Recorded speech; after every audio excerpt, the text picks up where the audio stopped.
Ok, bienvenidos todos a nuestra clase 33 de Álgebra Moderna 1. Entonces les recuerdo qué era lo que estamos estudiando en estas clases. En estas clases estamos estudiando la ecuación de clase y porque estamos estudiando los preliminares para los teoremas de Silo. Y entonces les recuerdo que estamos estudiando qué dice la ecuación de clase, que es el teorema 3.3. Me dice que si yo me tomo G un grupo y si yo me tomo X un G conjunto finito, y yo me considero X sub G el conjunto de los elementos X en X fijados por la acción, eso es lo que quiere decir que son los elementos X en X, tales que G por X es X para todo G en G, ¿no? Este G por X es la acción del... Esto es la alfa Gx, ¿no? ¿Sí? Ok, entonces, este es alfa Gx, ¿no?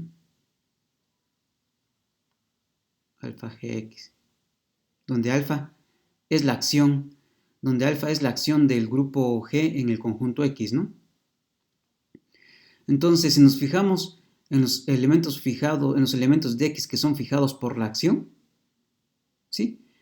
Entonces, ¿qué nos dice este resultado? Que van a existir ciertos elementos en el conjunto X, X1, X2, XR hasta XM, de tal forma que si el conjunto de elementos fijados por la acción es no vacío, entonces podemos suponer que los primeros R elementos están en el conjunto X sub G. ¿Sí? Es decir, podemos suponer que los primeros R elementos satisfacen que son fijados por la acción, ¿no? ¿Sí?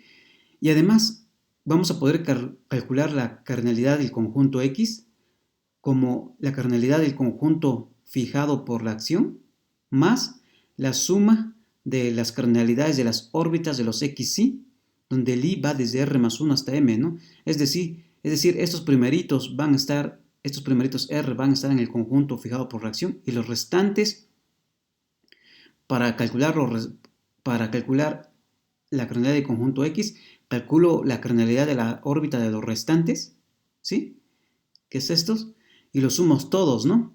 Y además eso va a pasar que estos restantes van a tener la cardinalidad de sus órbitas va a ser mayor o igual que 2, ¿sí? Porque resulta ser que los elementos que tienen órbita solamente un elemento son exactamente los X metidos en este conjunto X sub G, ¿sí?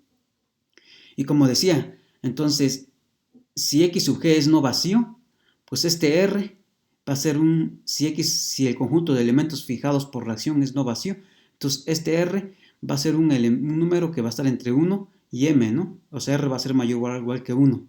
Y si el conjunto es vacío, entonces, X sub R, esta suma va a empezar desde R igual a 0, ¿no? Lo que quiere decir es que si empezamos desde R igual a 0, lo que quiere decir es que I empieza desde 1 hasta M, ¿no? Y entonces aquí estamos tomando todos los elementitos, las órbitas de todos los elementitos, estos que escogimos, ¿no? ¿Sí? Ok, entonces eso me dice la ecuación de clase. Y también teníamos una observación, ¿no? Que en los casos extremos en el que el conjunto de elementos fijados por reacción es el vacío, pues trivialmente, sumando no existe. Y si el conjunto de elementos fijados por reacción consiste de todo el conjunto X, pues sumando no existe, ¿no? Porque si el conjunto fijado por todos los elementos por la acción es todo X, pues quiere decir que todos los elementos de X tienen órbita igual a 1, ¿no? Entonces todo X va a coincidir acá y sumando no va a existir, ¿sí? Ok, y entonces, bueno, entonces ahora vamos a demostrar un resultado que es el siguiente, que me dice que es el teorema 3.13, que es lo siguiente. Entonces sea G un grupo,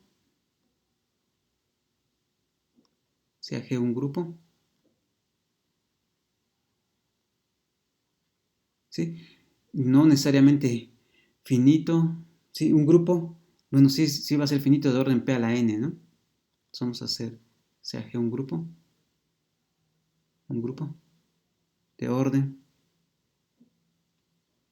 P a la N con P' y N mayor o igual que 1, ¿sí?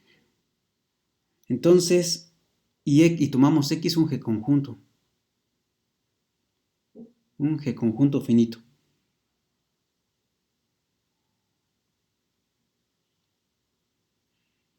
Un G conjunto finito. Entonces, va a pasar lo siguiente. Va a pasar que la cardinalidad de X va a ser congruente con la cardinalidad del conjunto de elementos fijados por la acción módulo P. ¿Sí? Entonces vamos a tener eso.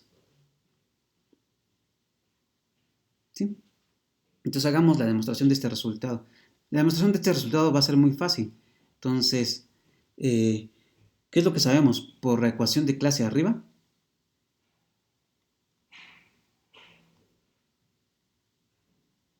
Por la ecuación de clase existen elementitos x1, x2, hasta xm en x.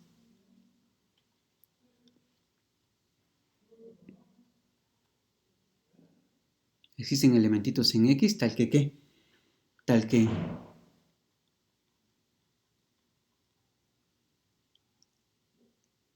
la cardinalidad de x es exactamente la cardinalidad de los elementos fijados por la acción más la suma de las cardinalidades desde i igual a r más 1 hasta m de las cardinalidades de las órbitas de ciertos elementitos, ¿no? ¿Sí? Donde la cardinalidad de las órbitas de los xy va a ser mayor o igual a que 2 para todo i que va a estar entre r más 1 y m, ¿no? ¿Sí? Y si x es no vacío, y si x sub g es no vacío,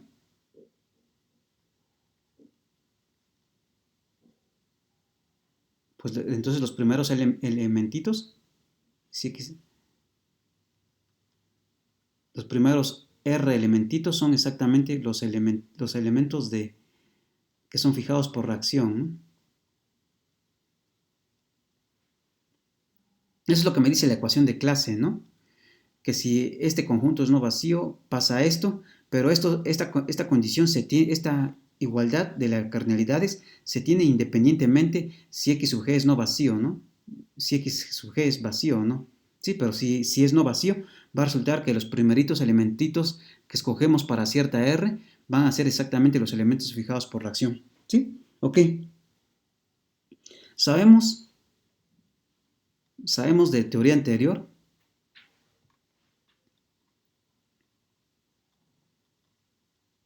de clases anteriores que, que la cardinalidad de la órbita de xy es exactamente quién, es el índice de quién, del estabilizador, ¿no?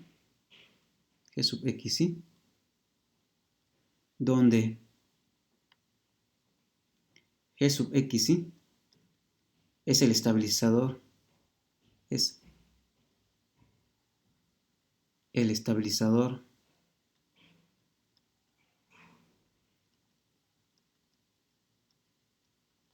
del elemento xy en G, ¿no?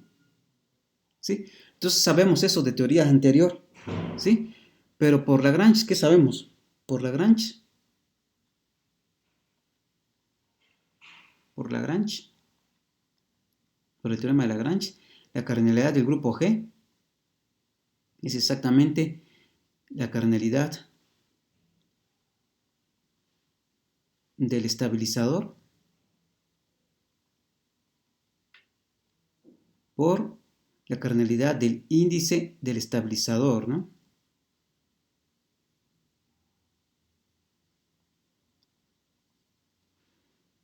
Entonces, por lo tanto, ¿qué es lo que tenemos? Por lo tanto,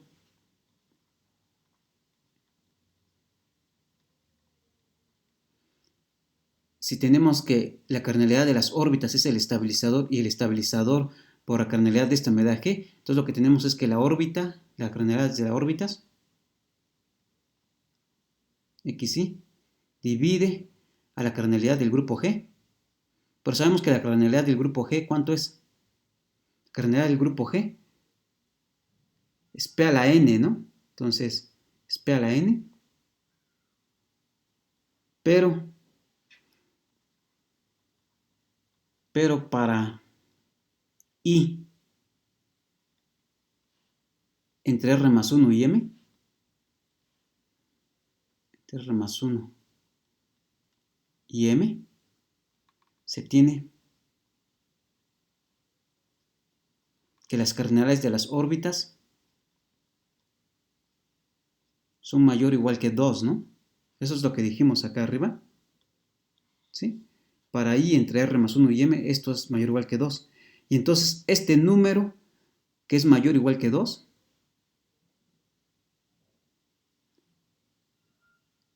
este número que es mayor o igual que 2 divide a P a la N, ¿no? Entonces, pues tiene que ser un factor, entonces este tiene que ser una potencia de P, y por lo tanto,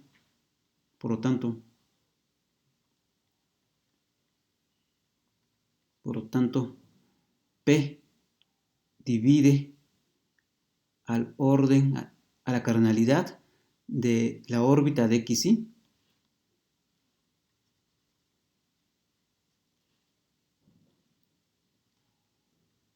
P divide a la cardinalidad de las órbitas de los XY para I entre R más 1 y M. Y entonces, por lo tanto, P divide a la suma desde I igual a R más 1 hasta M de las órbitas, de los tamaños de las órbitas de los XY, ¿no? Si entonces P divide a esta suma, y por lo tanto, si P divide a esta suma, ¿qué es lo que nos está diciendo? Que cuando yo hago este menos este, la cosa que me queda es múltiplo de P, ¿no? Entonces, por lo tanto,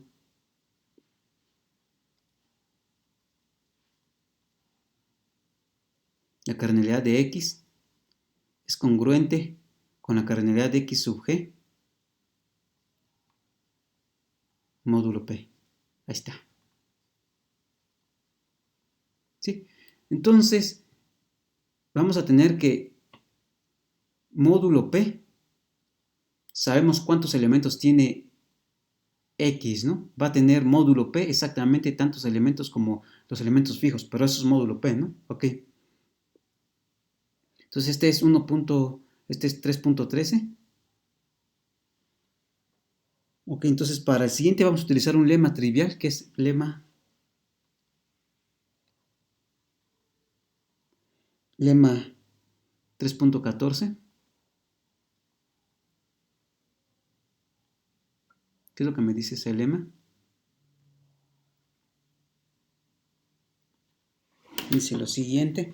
Entonces voy a considerar H un subgrupo finito de un grupo G. Sea G un grupo, sea G un grupo, sea G un grupo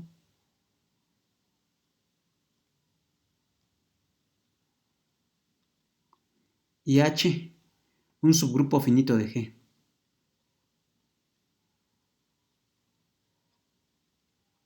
Finito de G. ¿Sí? Entonces,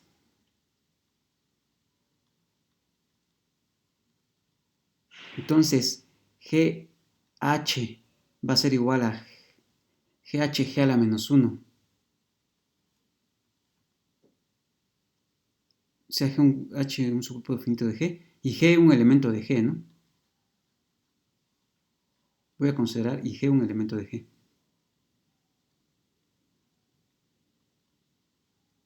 ¿Sí? Entonces, va a resultar que GH a la menos 1, GH a la menos 1 va a ser igual a H.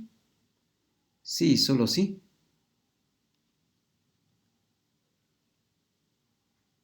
GH a la menos 1 está contenido dentro de H.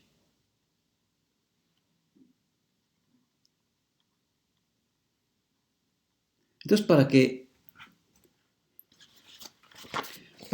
si yo me tomo un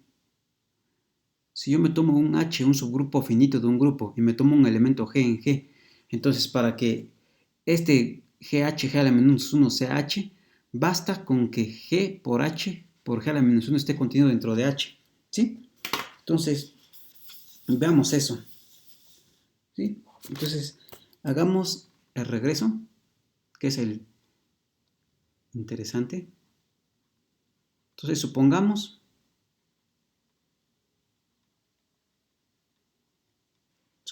que ¿qué? Que H a la menos 1 está contenido dentro de H. Entonces, lo que tenemos que demostrar es que se da la igualdad, ¿no? ¿Sí? Entonces, consideremos, por demostrar, que H a la menos 1 es H. Es lo que tengo que demostrar.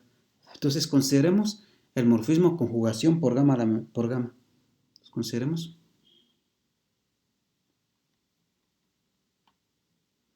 gamma sub G, que va de G en G, como ¿quién? Como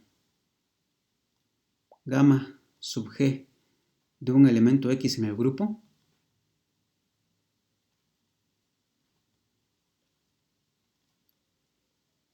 gamma sub G de un elemento X en el grupo, pues es la conjugación de ese elemento, ¿no? Es exactamente Gx, G a la menos 1.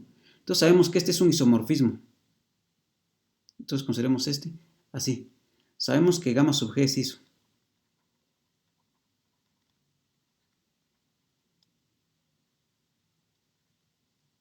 Eso es un ejercicio de su tarea 1, que es muy fácil de hacer.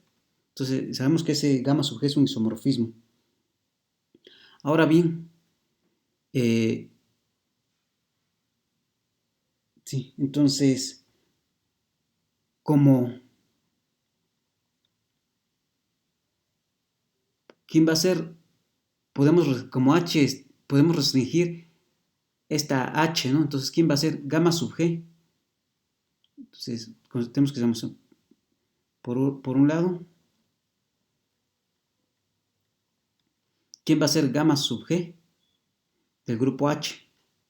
Entonces, gamma sub G del grupo H, por definición, va a ser G, H, G a la menos 1, ¿no? Y esto está contenido dentro de H, ¿sí? Entonces, por lo tanto, cuando yo restringo la función, yo considero teta, que es la función gamma sub G, restringida a H,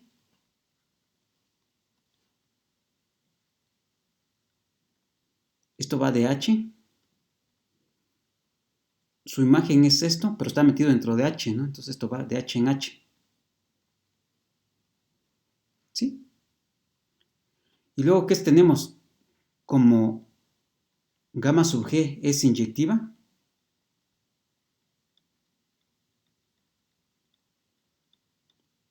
entonces teta es inyectiva,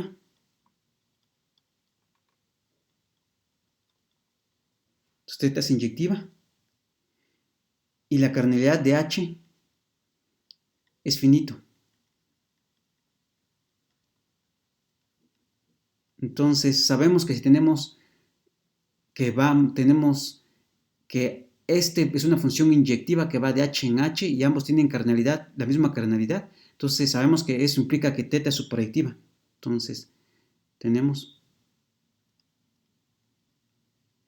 que teta es subproyectiva.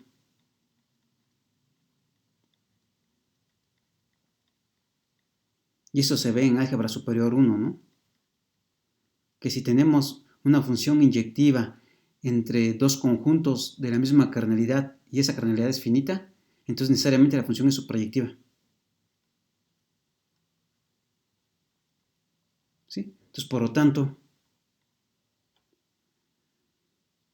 ¿quién es la imagen de teta?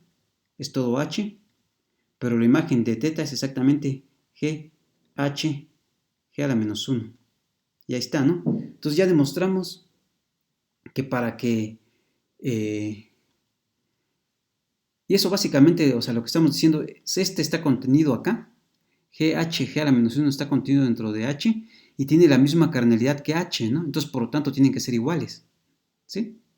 Es lo que hicimos básicamente. Y la otra condición es trivial, ¿no?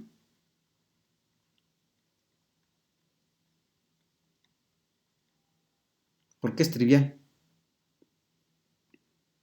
Pues si son iguales, pues necesariamente este está contenido dentro de H, ¿no? Ahí está. Entonces tenemos ese lema trivial que es 3.14. Y ahora vamos a demostrar, bueno, demos una definición 3.15.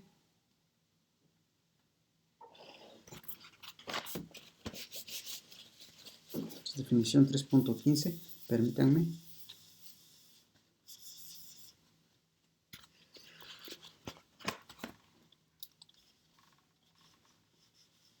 Su definición 3.15.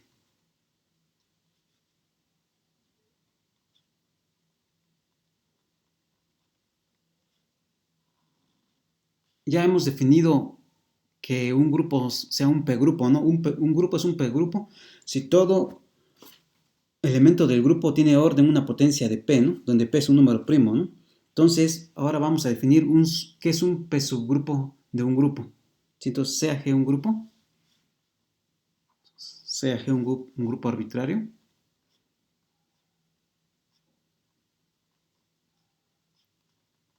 Aquí es arbitrario.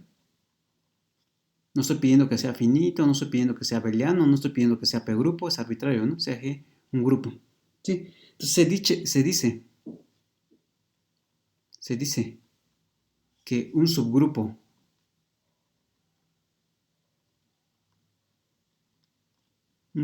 H de G es un P subgrupo de G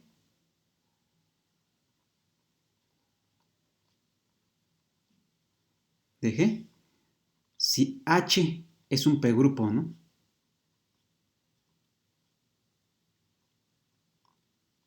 ¿Sí? Entonces, un P subgrupo de G es un subgrupo que cuando lo considero por sí mismo un grupo, es un P grupo, ¿no? Es decir, todo elemento de H es una potencia de P, ¿sí? Todo elemento de H tiene orden una potencia de P. Entonces tenemos la siguiente proposición, que es proposición 3.16.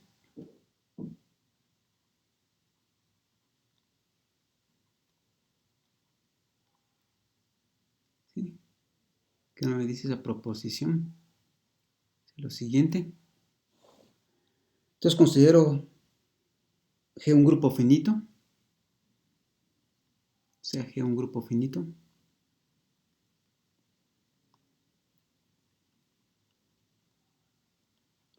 y H un P subgrupo de G.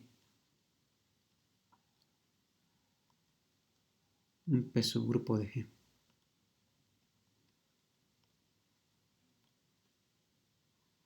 ¿Sí? Entonces,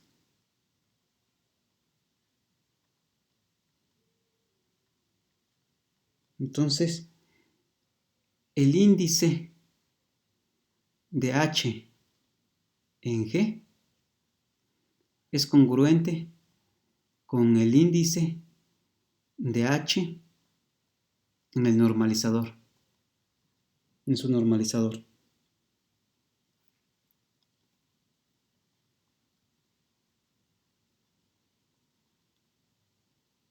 En su normalizador módulo P. ¿Sí?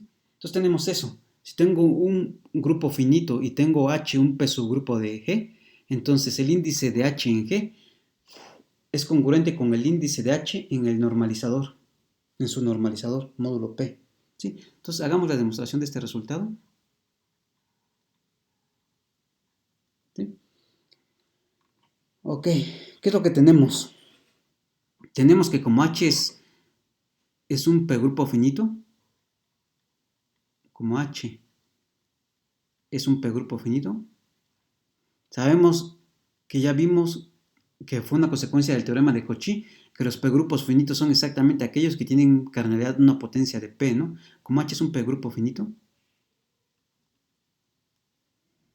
la cardinalidad de h es p a la n para alguna n mayor o igual que 1.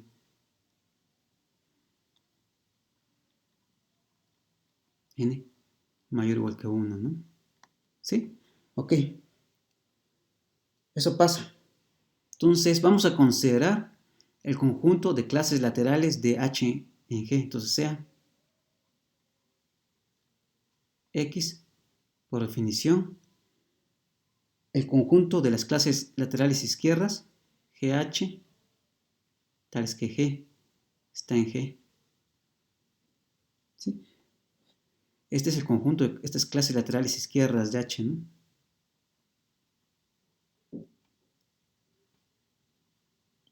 Clases laterales izquierdas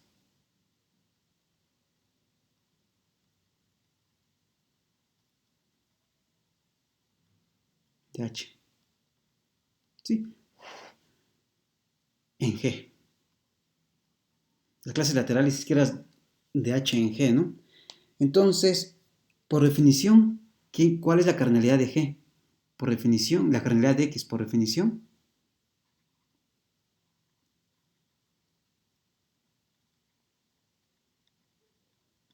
la cardinalidad de este conjunto es exactamente el índice, ¿no? De H en G, por definición. La cardinalidad de X es exactamente el índice de H en G. ¿Sí? Ok. Entonces, queremos utilizar, queremos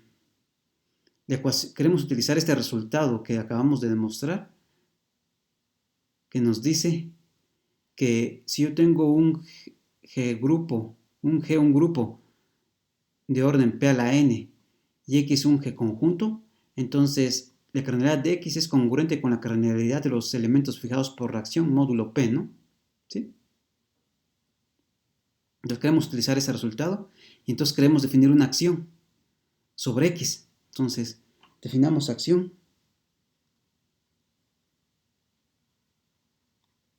Definamos una acción alfa que va a ir de H cruz X en X como sigue. Alfa de un H y un elemento de X es de la forma GH, va a ser por definición ¿quién? Eso va a ser por definición HG por H. ¿Sí? Entonces así es como definimos esta acción, ¿no? Entonces es fácil ver que esto es una acción. Es fácil ver que es acción.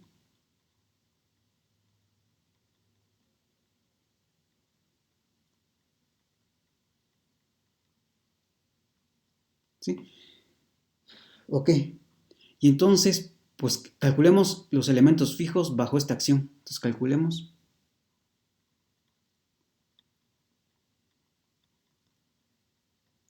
los elementos fijos de X bajo esta acción.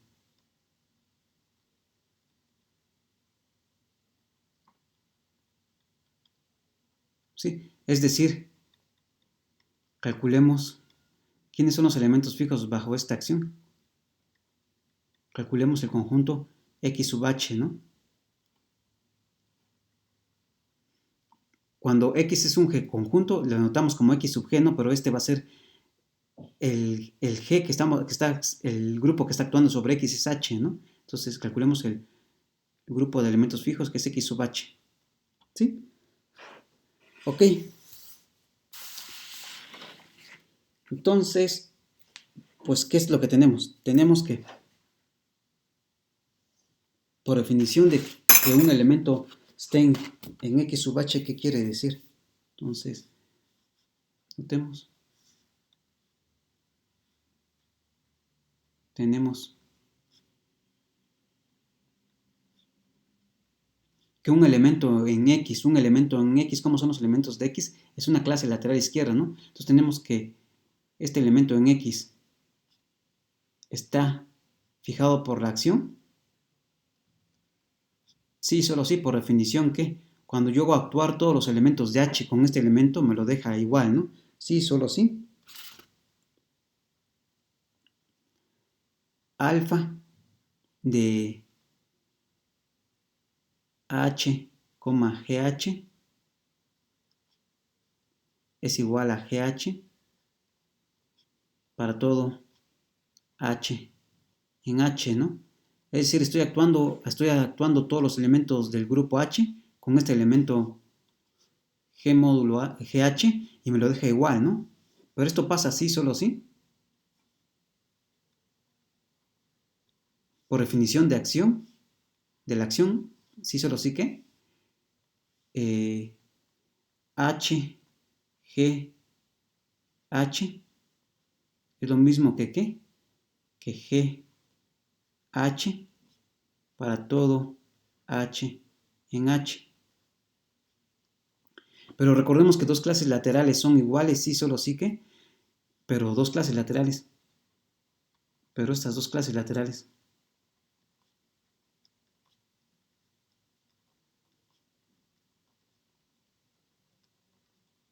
Laterales izquierdas son iguales. Sí, solo sí que esta clase lateral izquierda va a ser igual a esta clase lateral izquierda. Sí, solo sí. Cuando yo paso el G del otro lado con el -1, eso está en H, ¿no? Sí, solo sí. G a la -1 por H por G está en H, ¿no? ¿Sí? Esto es, lo vimos cuando estudiamos clases laterales, ¿no? Cuando estudiamos clases laterales.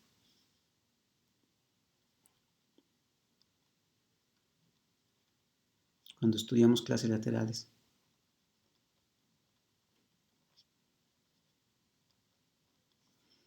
Cuando estudiamos clases laterales, ahí decíamos cuando dos clases laterales eran iguales, ¿no? ¿Sí? Por lo tanto, pero que esté, ¿eso qué quiere decir? Es decir,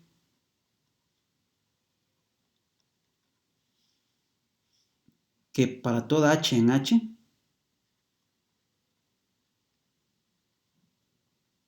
para todo H en H, G a la -1 por H por G está en H. Eso es lo que estamos diciendo. Y esto pasa, por lo tanto,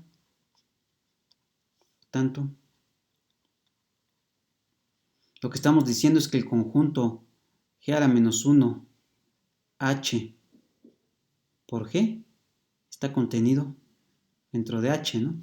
Es lo que estamos diciendo, que para todo H en H, G a la -1 por H por G está en H, lo que quiere decir eso, ¿no? Si yo me tomo un H en H y hago este producto, G a la -1 por H por G, puede quedar aquí en H, ¿sí?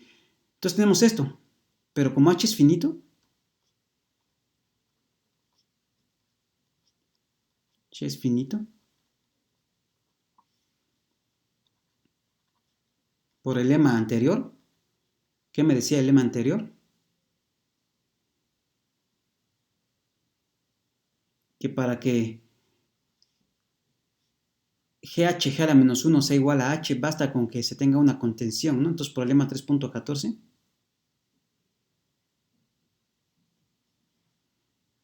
3.14 tenemos que G a la -1 por H por G es igual a H. ¿Sí? Es decir,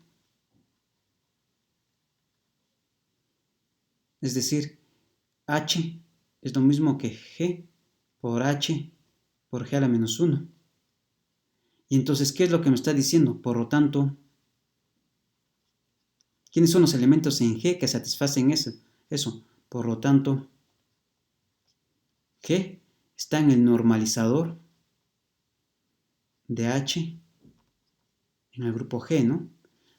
Los elementos del normalizador son los elementos G en G que satisfacen esto, ¿no? Este G está satisfaciendo eso, por lo tanto está en el normalizador. ¿Sí? Ok. Y entonces, ¿qué hemos demostrado? O sea, lo que hemos visto a final de cuentas, resumiendo, hemos visto lo siguiente. Resumiendo,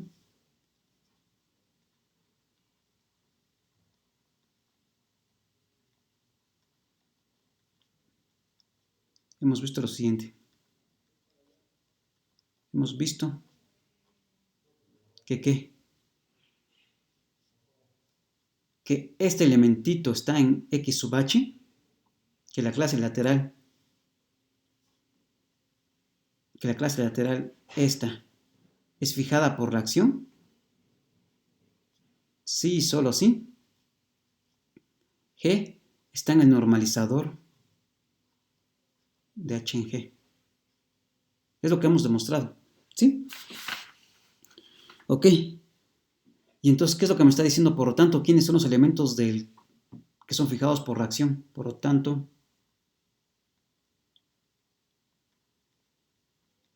los elementos fijados por reacción X sub H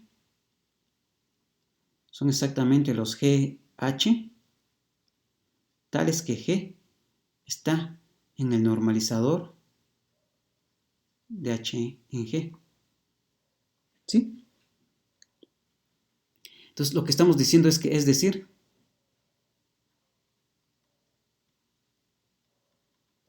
X sub H coincide con las clases laterales de H.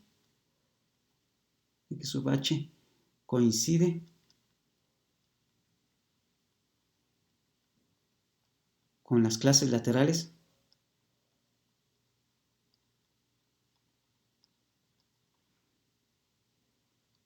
de H en el normalizador de H en G, ¿no? Es lo que estamos diciendo. Por lo tanto,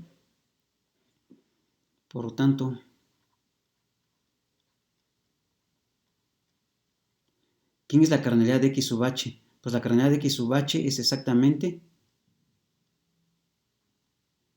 pues, el índice de, de H en el normalizador, ¿no? Porque recordemos que ¿quién es este numerito? Este numerito es el número de clases laterales del grupo H en el normalizador. ¿Qué es esto, no? Las clases, acá estamos tomando las clases laterales de H en el normalizador. Entonces, este conjunto es exactamente el conjunto de las clases laterales de H en el normalizador y por lo tanto su cardinalidad es este numerito, ¿sí? Por tanto es este. Y entonces, por el lema, por el teorema, ¿cuál fue el teorema?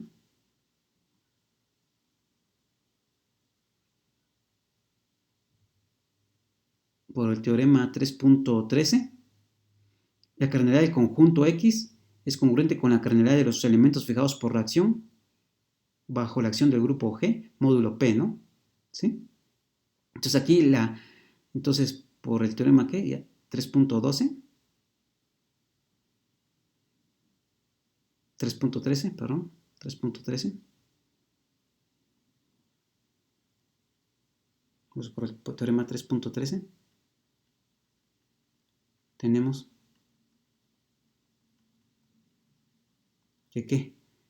Que el índice, que la cardinalidad de X, la cardinalidad de X, que habíamos visto que eso era, ¿cuánto era la cardinalidad de X? Lo dijimos acá arriba. La cardinalidad de X es exactamente el índice de H en G, ¿no? Entonces este es el índice de H en G.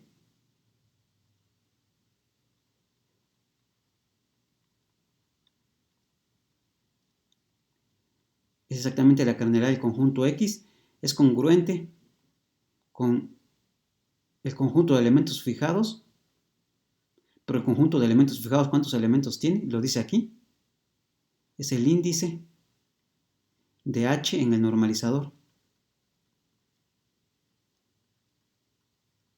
Módulo P. y acabamos, ¿no? Lo que queríamos. ¿Sí? Ok, entonces, si yo tengo un grupo finito arbitrario, un grupo finito, ¿sí? Y tengo H un P subgrupo de G, que H sea un P subgrupo, quiere decir que todos los elementos de H tienen orden una potencia de P. Entonces, el índice del subgrupo H en el grupo G va a ser congruente con el índice del subgrupo H en su normalizador, módulo P. ¿Sí? Ok. Y entonces, con esto, pues tenemos un corolario. ¿Un corolario?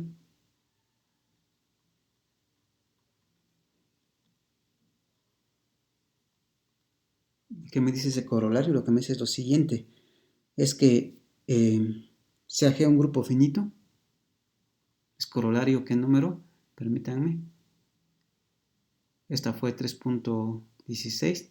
Es 3.17.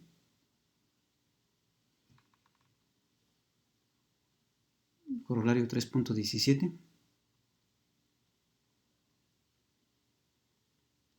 Sea G un grupo finito.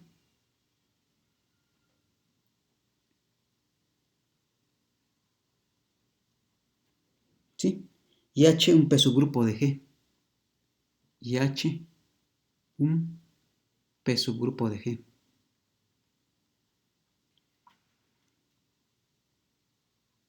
Entonces,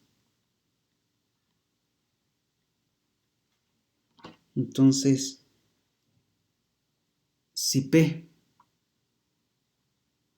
divide al índice de G de H en G, entonces si pasa eso,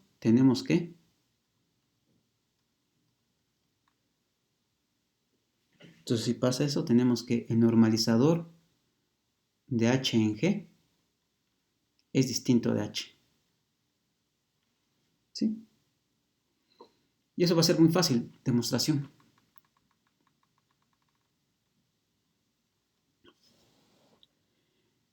¿Qué pasa? Entonces, si P divide al índice de H en G, entonces por el teorema anterior, por 3.16, tenemos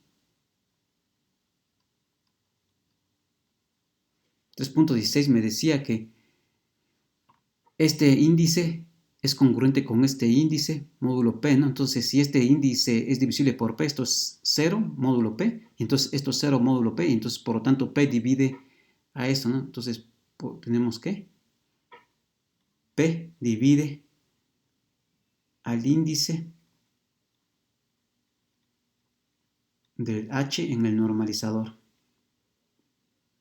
¿sí? Y como P es mayor que 2, como P es primo, entonces el índice del normalizador de H en G,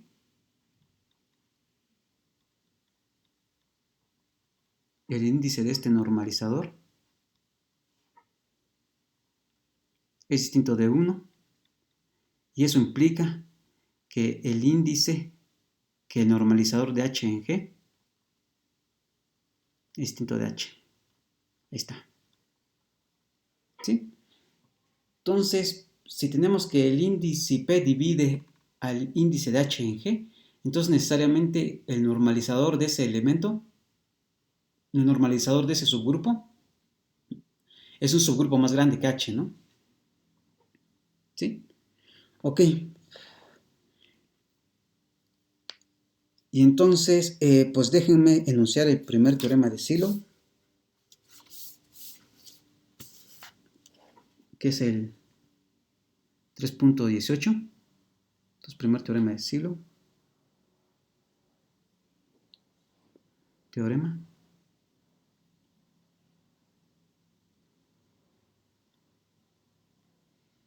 Que es 3.18, ¿no?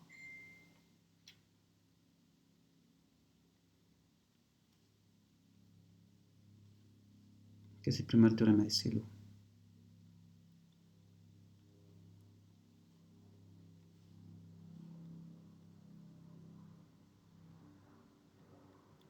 Primer teorema de Silo.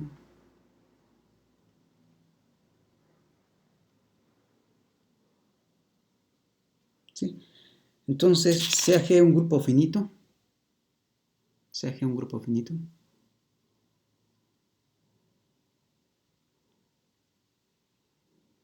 Un grupo finito. Y consideremos que la cardinalidad, supongamos que la cardinalidad de G es exactamente P a la N por M con P'.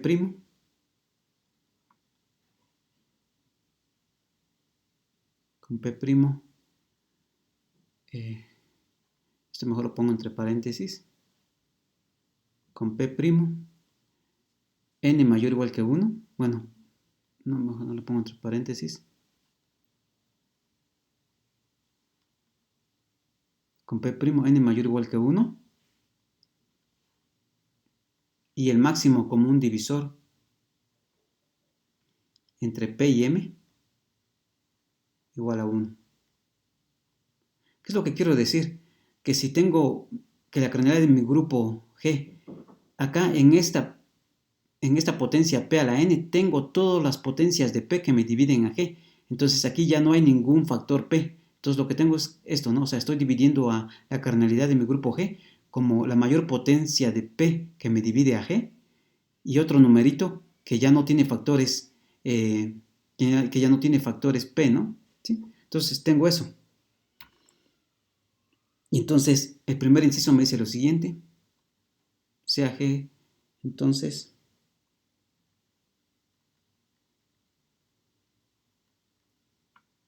A, G contiene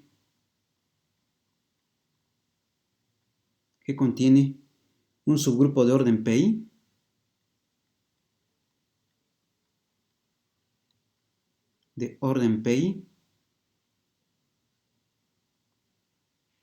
P a la I, para todo I entre 1 y N. ¿Sí? Entonces, G va a tener un grupo de orden P cuadrada, de orden P cúbica, hasta que lleguemos a P a la N, ¿no? Entonces G contiene un subgrupo de orden P a la I para todas las potencias P a la I, con I va recorriendo desde 1 hasta N. Y B, cada subgrupo H de orden Pi, para cada subgrupo H, para cada subgrupo H de G de orden P a la I con I entre 1 y N menos 1, existe un subgrupo H,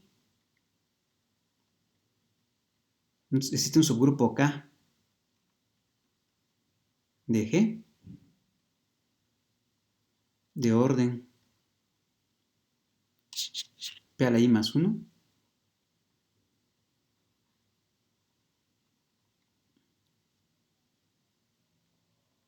tal que H se mete normalmente dentro de ese grupo K. ¿Sí? Y esto pasa. ¿Sí? Entonces pasa eso. Demostración. Entonces, a ver, ¿qué me dice el primer teorema de Silo? El primer teorema de Silo me dice, si yo tengo G un grupo finito y a G yo le factorizo para un primo P, yo le factorizo la potencia más grande que me divide a la cardinalidad del grupo G, ¿sí?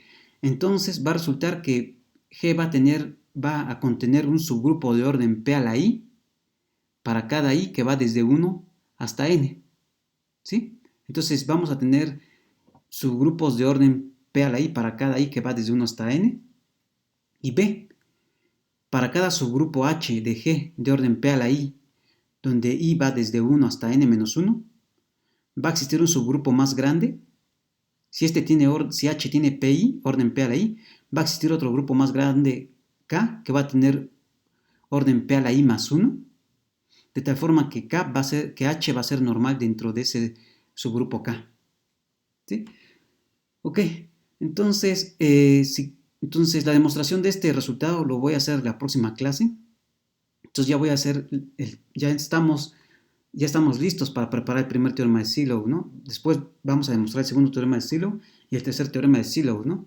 Y luego después utilizando esos teoremas vamos a estudiar cómo son los grupos de orden más o menos pequeño, ¿sí? Ok, pero bueno, eso lo haremos en el siguiente video.